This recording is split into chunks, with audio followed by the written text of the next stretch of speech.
Welcome back to Once Upon a Page. We hope you enjoyed our first video.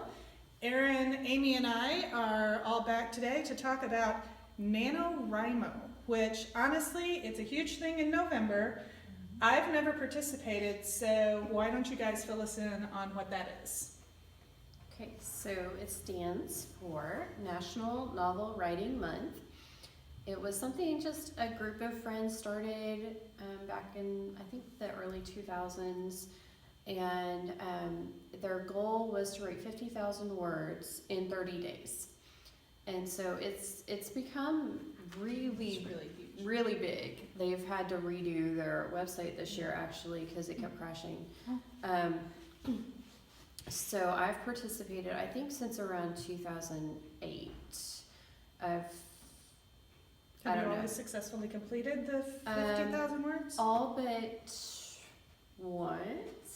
And actually, in the last couple of years, I have upped my personal goal to closer to 65,000 words instead of 50, and I've actually hit that goal the last 2 or 3 years. Yeah. I've completed a couple of them.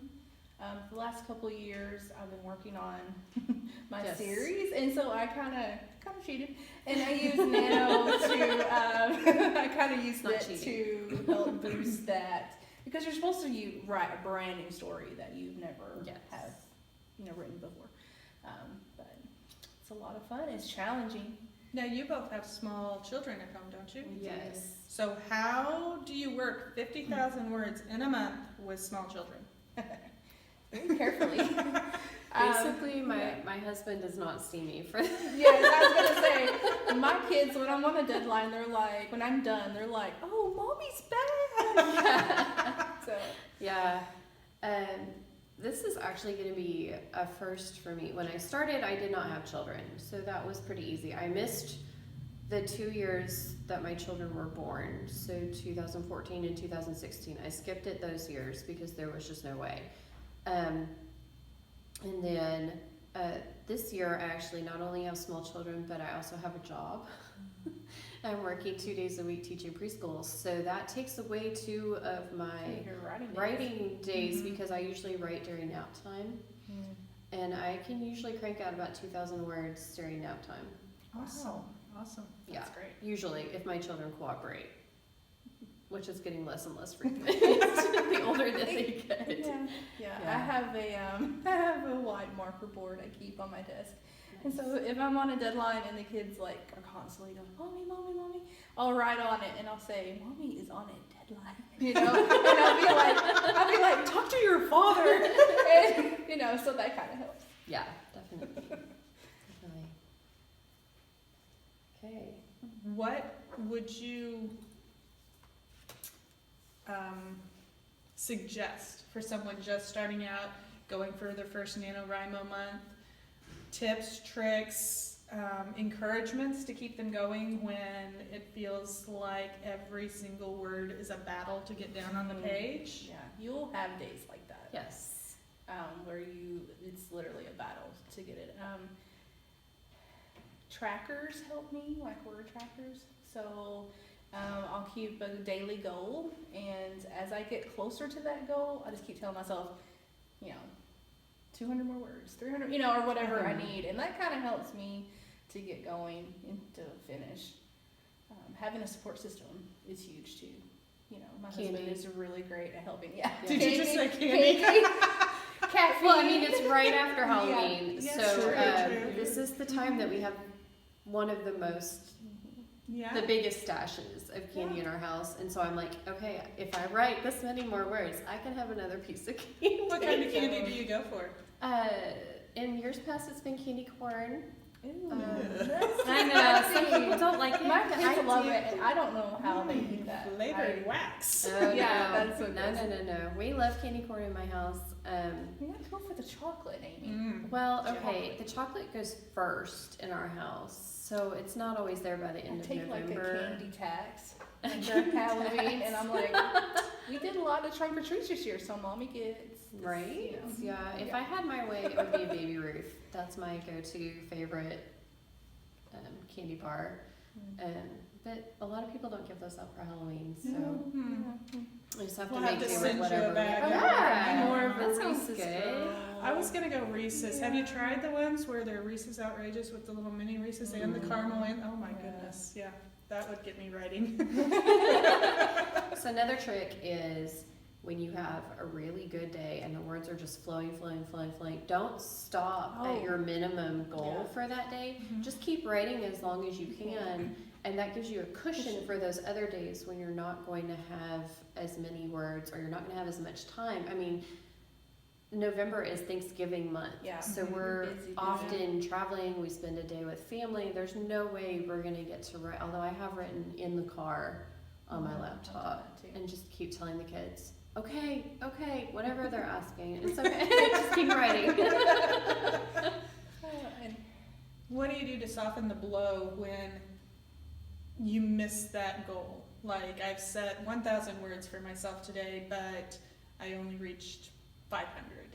How do you keep from feeling like maybe I should just quit? I'm not gonna get this done. This is gonna sound really bad. I actually have some other friends who do NaNoWriMo as well, and we're writing buddies on the website. And so when you're writing buddies, you can see each other's word count. Ooh. And so it makes me feel very good. I told you it's gonna sound very bad. Remind me not to add you as a writing No, I think I'm skipping No, NaNoWriMo this one. it just makes me feel a little bit good to see that I'm this far and this person didn't hit their goal for this day. And I'm like, well, at least I'm ahead of them, which, like I said, I'm it sure sounds feels wonderful really to bad. them. But then I also can go encourage them. Okay. I do. She go throws that encourage in there them. Yes, on the yes. end. Because I'm over here going, I'm a bad person. It's a personal thing. Remind me that I'm not joining her group. Okay. I might join yours. How do you deal with that? yeah. Usually I just tell myself, tomorrow you're going to write more. Yeah. And I just keep going. And once you make that mindset, that goal in your mind of I'm going to do this, then that kind of helps to push yourself a little bit more. And my kids will come up and they're like, so, did you meet your word count today? Ooh, I have nice. a 15-year-old son and he is always the first one. Every time he gets home from school, he's like, so, did you make your word count today, Mom? So that's kind of, I know he's going to ask, so that's kind of neat, that is. kind of pushes me. It's fun when they come in and when do they get that excited kind of thing. about it. Yeah. It is very exciting to see the little green bar or whatever color when it they're goes using up. this year just get higher and higher and higher as the month goes, and you're like, I did that. And no matter what, even if you don't hit the goal for the month, you've still got all those words that you did write, and that gives you a really good start on a book that you can finish later when it's not so chaotic and stressful a time. Have you both gotten writing projects that you've continued with from NaNoWriMo? To be honest, I wrote this one in 2011, NaNoWriMo. I wrote this one in 2012 or 13, and the one coming out next year, I wrote the year after I wrote that one. So all but like 2 of the books that I've written during NaNoWriMo. Awesome. How about you? Yeah, the Seer come from Nano. And then the Soul Searcher a little bit, but and then I have a couple of those chicklet books that I was telling you guys about in the last video. I have a few of those that come from Nano. Are we going to see those anytime? I Are don't we gonna, know. Maybe. Just asking. Maybe. It's going to be, you have to keep in mind that when you're writing at that fast of a pace, it's going to be rough. It's a very rough draft that you end up with. You're not going to just be able to send it to a publisher and say, look, I wrote this book. But go ahead and polish it up and make it even better when you're not sleep deprived and going crazy. and running on caffeine. And candy corn. Trying to I hope everybody can cram forgive it me for all that in. one. And my husband is very understanding, and he has started cooking more, and so that helps too. But I think I might actually try doing some meal planning this year. Yeah, it's a good idea. It's worth it, definitely. So Heather, are Mhm. you going to do NaNoWriMo? Yeah, are you going to join us?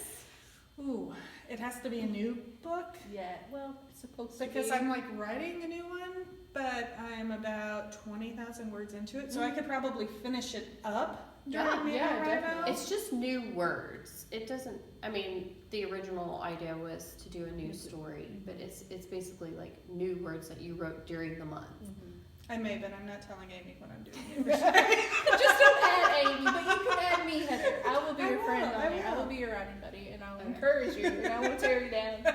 I don't actually tear them down. Oh, I just okay. use Well, them to that's build myself up. Come on. Alright. And I think that wraps up our discussion on NaNoWriMo. I hope you guys have gotten some inspiration, some do's and don'ts, and take the time to look into doing NaNoWriMo this year and see if you can come up with that 50,000 words. And let us know if you're going to participate in the Oh, yeah. comments. Yeah, you can add them as writing Yes, buddies. you can add us. I don't know about Amy, but you know. If you're into tough love, add Amy. And we'll see you next time. Thanks. Bye.